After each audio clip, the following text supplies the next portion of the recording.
Okay, so let's go ahead and talk about this practice short essay question together. This is the last one that we'll be doing in class before the midterm exam, although there's two others that you can complete. You can still seek feedback from me if you'd like it, either on this one or on the ones that are available on Canvas. Just shoot me an email. For instance, you can say, hey, can I get feedback on the short essay question that I did for today, the score I was received, and so on. Had a couple people do that already, and it's been super helpful for them. So you're welcome to request that if you'd like. Let's talk a little bit about this question together. So this question deals with self-disclosure, talking and listening. So what motivates us to self-disclose? So does anybody want to take a stab at what they shared in their response to this question? Why are we motivated to self-disclose? Yeah? Well, if we don't self-disclose, then we won't be able to form relationships with people and bonds. Yeah. Taking that a step further, why do we want to form relationships with other people? Create a positive self-concept of ourselves. Yeah. Positive self-concept, boosting self-esteem, right? Is there a term or concept that this is all is kind of rolling into?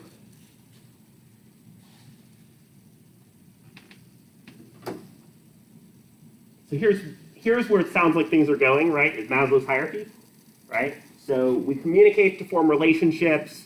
Relationships are important for self-concept and self-esteem, right? We're communicating to fulfill needs and forming relationships with others to fulfill needs, whether they're really basic needs like food and water, or like our social needs, right, are things that are really important to us as people. Might also be self-actualization, or the needs that we have to be our best selves and to explore our identities. So we're maybe motivated to self-disclose for that reason. Are there any other reasons that we might be interested in self-disclosing?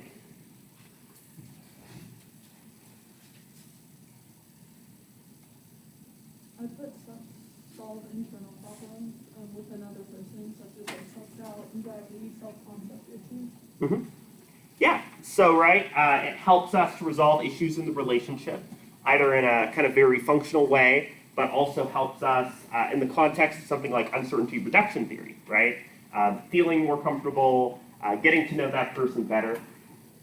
Another way that you could integrate ideas from the course, right, is to talk about social penetration theory.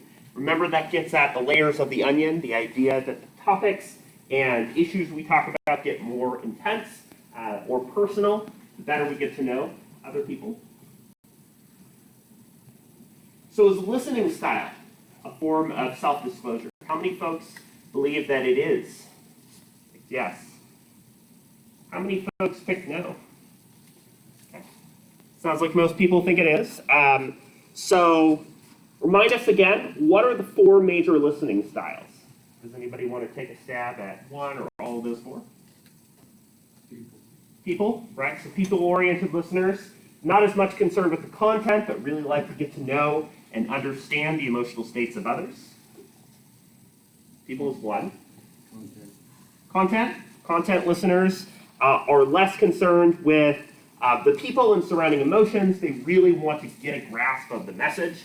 So if you see a guest speaker or lecture, right, and you're really trying to figure out the terms and ideas, that might be content listening. Two more. Action, right? Action-oriented listeners are very get to the point. What can I do? How can I help you? So people, action, content. And the last one is time, right? So time-oriented listeners are very much concerned with using time, managing time, appropriating time. I've got 5 minutes, let's chat, right? And use that as a way to regulate their relationships.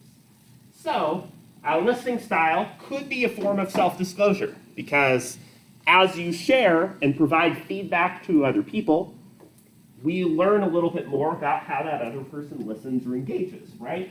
If they're a very time-oriented listener, they're really concerned about managing and dealing with time, we might learn a little bit more about their culture, right? They might come from a more individualistic culture, like the United States or Britain, where there's a greater focus on managing time. We might learn that time is important to them because they're very busy. They've got a lot going on in their lives, right? So there's a lot of details we might learn about the person from the way that they are listening to us and what we notice from their listening. So if somebody is really interested in getting to know you as a person, how are you doing? Oh, you sound so cool, right? A people-oriented listener helps to understand that they're really into you as a person. We not only communicate directly, but the feedback and the cues that we get from other people shape a lot of how we understand them over time. So we are constantly paying attention to how people listen or don't to us. Somebody seems bored, or seems like they're checking their phone all the time when you're out on a date, you're probably going to assume that they're not interested in you and don't want to get to know you better, right? So listening is absolutely a form of self-disclosure. We're sharing our relationship with somebody else, how we value or see that relationship is important for us. So, a theory discussed in the class that relates to self-disclosure. How might this theory explain the why and how of self-disclosure? Does anybody want to share a theory that they picked for this answer?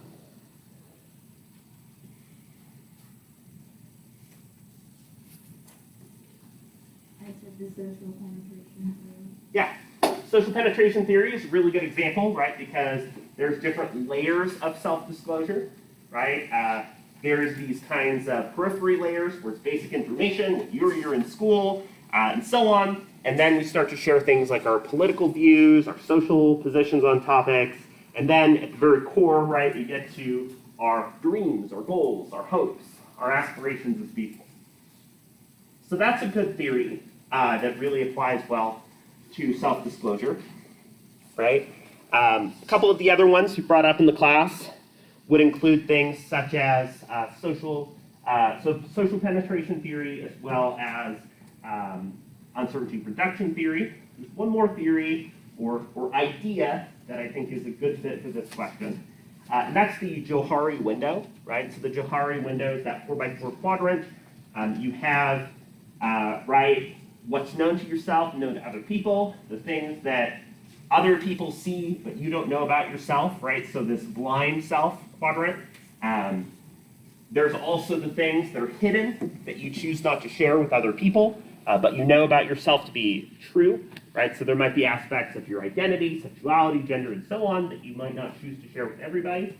And then there are things that nobody knows, but the Johari window gets at the idea that we kind of compartmentalize and separate out what we choose to share to other people and the presenting self that we give, right?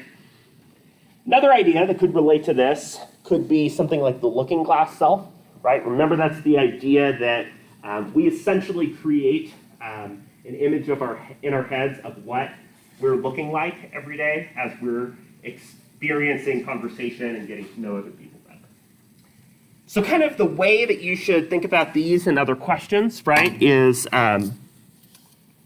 there's if you spend a good, anywhere between 4 and 5 thereabouts sentences on each part of the question, you're probably in good shape. The best way that you can bolster and do well on these questions is to use good examples and applications. So maybe you talk about why we self-disclose, you define self-disclosure, maybe you relate it to something like self-concept. Secondarily, when you talk about listening style, you explain some of the listening styles being used. You pick a theory we talked about in the class and really explain what that is, right? The more that you're using direct examples and applications of concepts in the course, the better. I'm not looking for perfect, writing or conventions or, an incredibly detailed essay response. I'm just looking for, do you know this stuff, and can you apply and use these ideas from the course?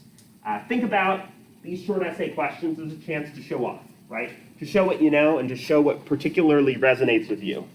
Because there's 4 short essay options and you pick 3 of those, you essentially get a lot of flexibility to choose the ideas from the course that are most interesting for you. So maybe social penetration theory struck a chord and is really relevant. You want to use that in that question, but maybe something like the Johari window is a little confusing. It gives you the option to choose and describe the ideas that really resonate with you the most. So that's kind of what I'd be looking for on a question like this, right? Remember that each of these questions would be worth, short essay questions would be worth about 33 points, 33, 34. And, they add up together to 100 or half of your grade on the exam. So it's definitely a good idea to bifurcate your time and spend at least a good half of your time on the short essay questions. So I want to talk a little bit more about some things to know going into the midterm.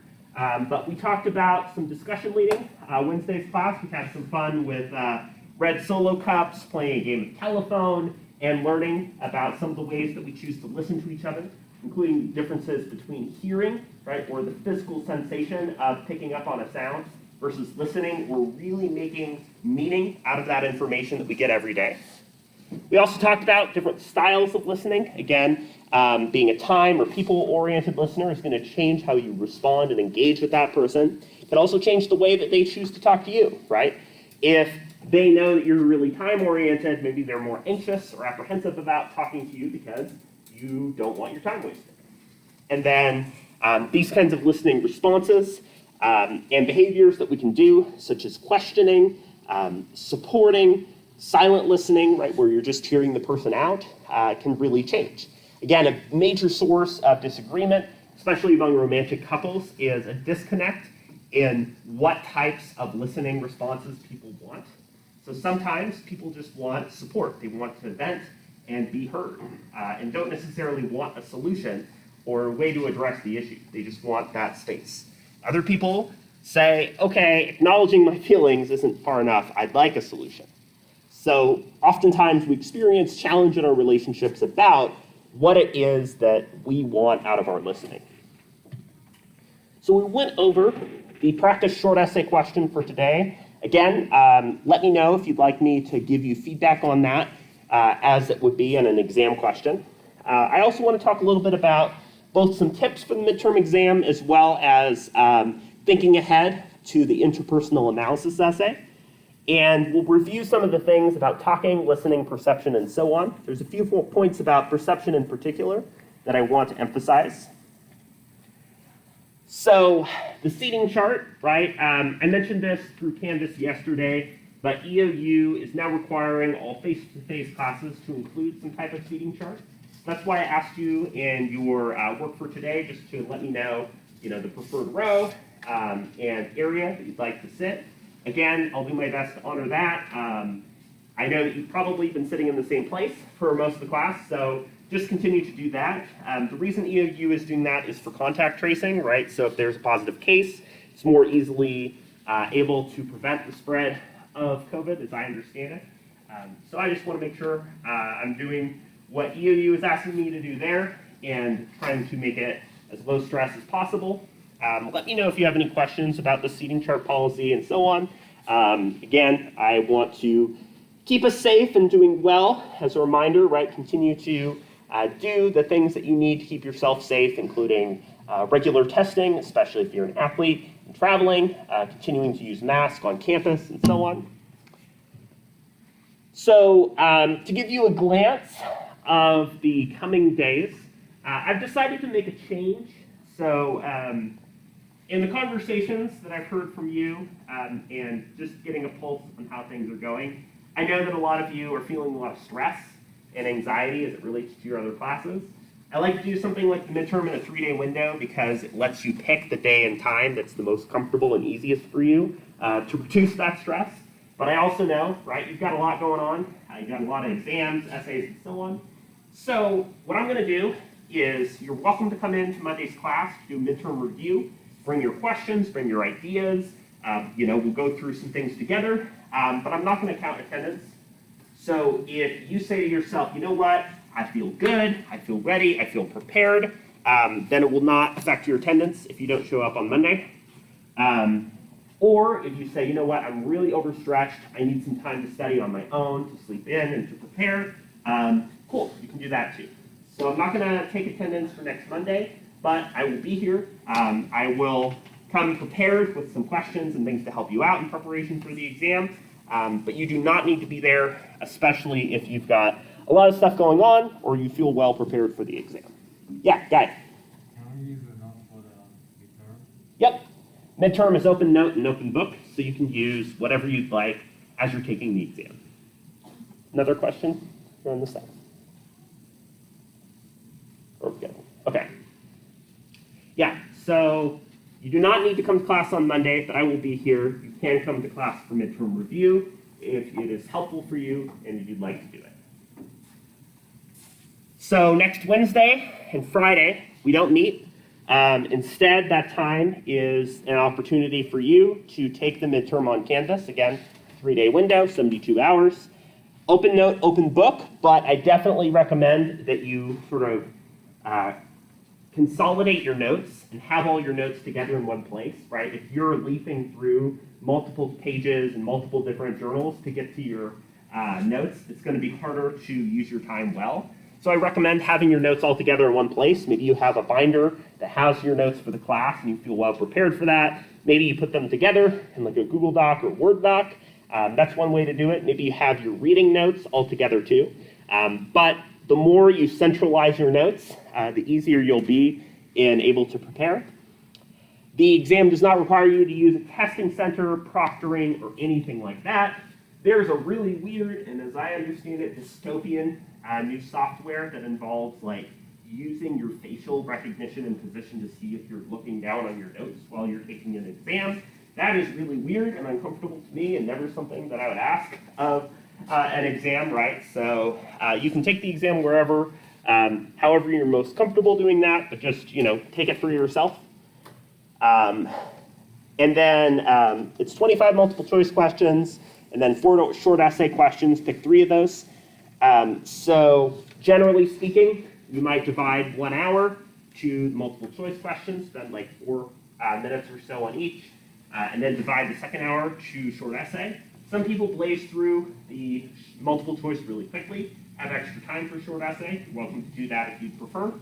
As far as the exam goes, remember I will, if you complete all 4 short essay questions, I'll grade your top 3. Multiple choice questions look very similar to what we've been reviewing for the class in terms of examples, key ideas from the course, and so on. So we'll have that this next week, an optional midterm review day, Wednesday and Friday taking the exam. We will return on November 8th, and on November 8th we'll have a new unit in the course on mediated communication. So we'll be talking about the role of media and so on. That'll also provide you some additional preparation for the interpersonal analysis essay. We'll have a few more classes, and then that essay is due on November 19th. So again, a couple people have been asking questions or thinking ahead to that. Just know that that's on the 19th and available for you to start thinking about. Practice questions are on Canvas, including short essay questions. Again, I'm happy to give feedback on those. Do all your notes in one place, like a journal or document, so that you have them ready when you start. You can also use the study guide to jot down your answers to what those terms are. Think about your gaps between now and the midterm. What are the classes you missed? What are the readings that you didn't get to? And use the time between now and the exam to fill in those gaps, complete those chapters you missed, and so on. Explain in your own words and give an example of each term. If you feel that way about every term, you're in good shape to prepare. What are the topics that you want to understand better? Maybe there's a term, concept, or idea that just didn't quite click in your head. That's totally okay. You can bring that to me through email, office hours, or to Monday's exam review. I'd love as many questions as you have.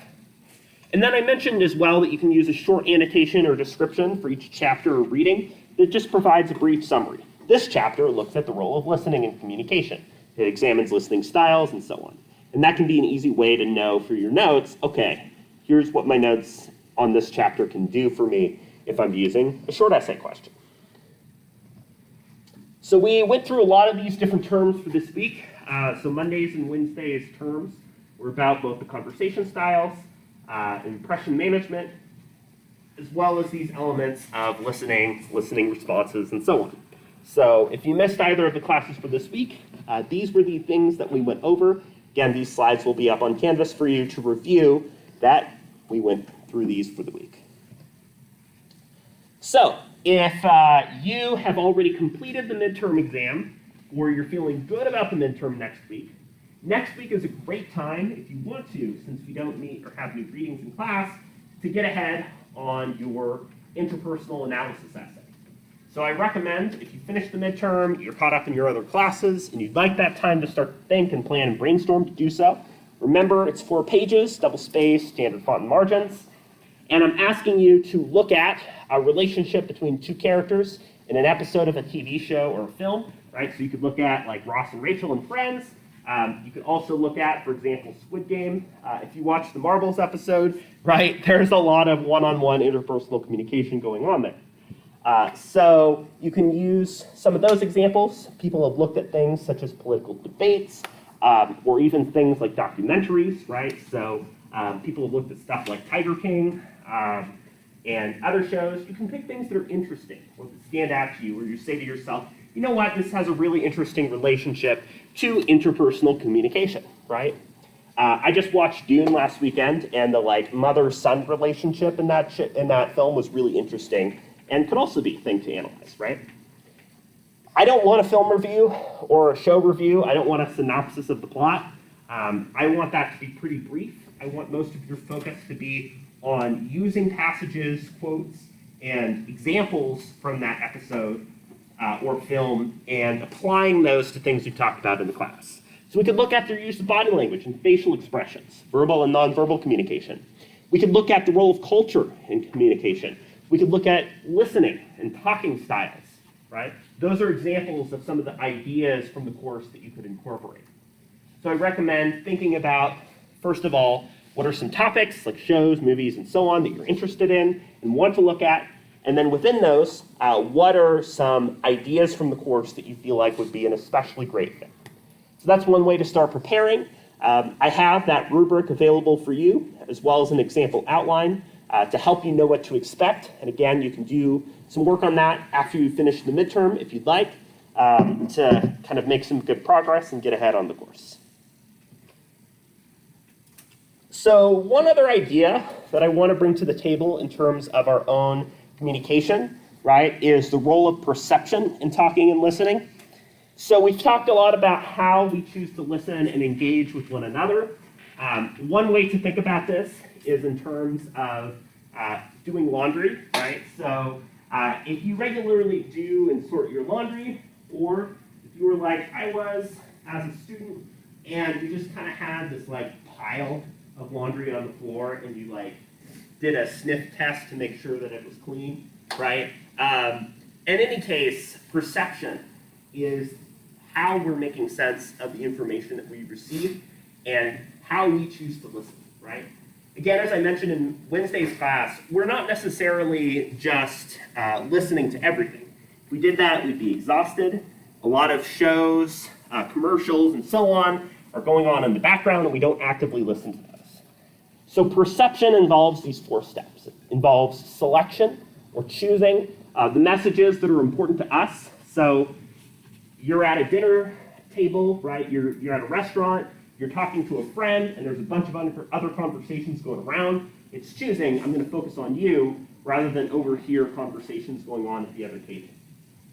Organization, right, is making sense of in trying to structure. So maybe your friend is telling you the story. This one time they went dirt biking, and they got stuck in the mud. So it's how you're able to arrange that experience into a coherent story. Interpretation, what do you make of that story? Oh, my friend is really careless and really silly. My friend is really good at dirt biking and got out of a tough situation. What do you gain from that? And negotiation, how do you fit that in to your overall sense or understanding of the relationship of the person and so on? This is a good friend who really likes to talk to me. Just like sorting through laundry, right? We use perception to sort through all the information that we hear every day, how we choose to listen to that information, and so on. So that's an idea that you could bring to the table in talking and listening. So perception, right, is influenced by a lot of factors. We'll talk more about this when we get back from the midterm and we discuss the role of media in communication. But you can think about the factors influencing our perception and shaping the world, again, as like a pair of glasses. So I've got these like blue light glasses that make things look a little bit warped and weird color-wise. Blues don't show up very well for me, and there's like a glare that you get sometimes, right? In the same way, right, the glasses that you wear, the lens that you use to view the world is shaped by a lot of different factors. One is physiological, So if you're not a morning person, you're coming to class, you're kind of tired, right? Physiological elements are going to shape how you're able to listen and follow information. I understand. I'm not a morning person either. I just have a lot of coffee. Psychological factors, right, include things like your own kind of cognition, your feelings, your thoughts, and so on. So if you're very anxious as a person, then you're going to bring that to the table in your relationships and maybe be concerned, does this person like me or not? How are things going? Social factors, right? So social factors might deal with our relationships between other people. Are we introverted or extroverted, and so on. And then cultural deals with the way that our own background, including our relationships, our race or ethnicity, our nationality, and so on, impact how we view our relationships. Again, in more individualistic cultures, there's a focus on achievement. In more collectivist culture, there's a focus on working together. So that can shape the way that you perceive and address major issues. So we'll explore some of these ideas in more detail when we get back from the midterm. But just know, if you're not coming on Monday, that I wish you the best of luck in completing the midterm. Remember, you've got this, and we've done some really good work in the class to help prepare you and get you in a good place. I'll be on communication lockdown once the midterm window starts on Wednesday. So ask the questions that you have between now and then. So we talked about preparing for the midterm as well as the interpersonal analysis essay and what to expect there. We also talked about a little bit more on talking and listening and the role that perception plays. Perception is this kind of coda on talking and listening and that entire process. So again, you can come to the exam review on Monday if you'd like. You can also use email or office hours to get in touch with me as you prepare for the exam. I want to prepare you and help you to succeed.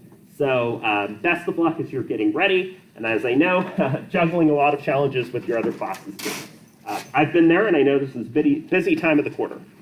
So past